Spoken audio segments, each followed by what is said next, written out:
તમે ભગત બાપુની જ આ સ્તુતિ જુઓ, કવિ કાગની ઝૂણા નામના છંદમાં.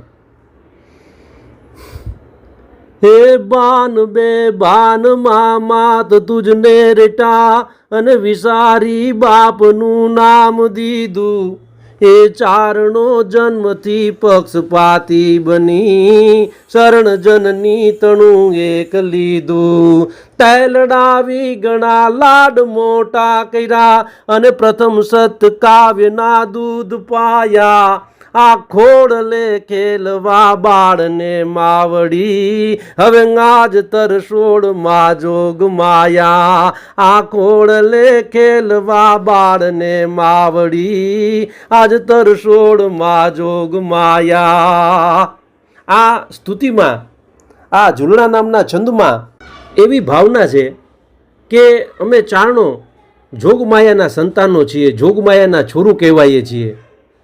એટલે અમે ધ્યાન પણ માતાજીનું જ ધરીએ, માતાનું જ ધરીએ છીએ. પિતાતુલ્ય ઈશ્વરના નામને બદલે અમે જય માતાજી કહીએ છીએ. ચારણ છે એ મૂળથી જ જગદંબાનો ઉપાસક રહ્યો છે, મા સરસ્વતીનો આરાધક રહ્યો છે. એટલે જ વિદ્વાનો એને શાક્ત મતાવલંબી કહે છે.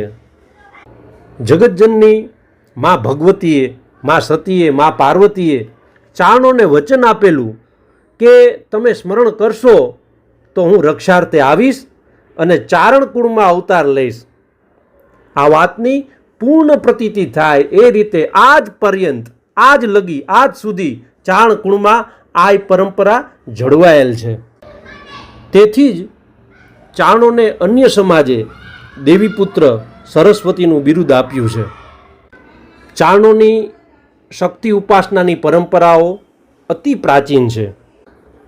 કુરુક્ષેત્રનું યુદ્ધ શરૂ થયું એ પહેલાં, એ પૂર્વે ભગવાન કૃષ્ણએ અર્જુનને કીધું કે તું વિજય માટે શક્તિ ઉપાસના કર, કારણ કે ચારણો પણ એ દેવીની ઉપાસના કરે છે.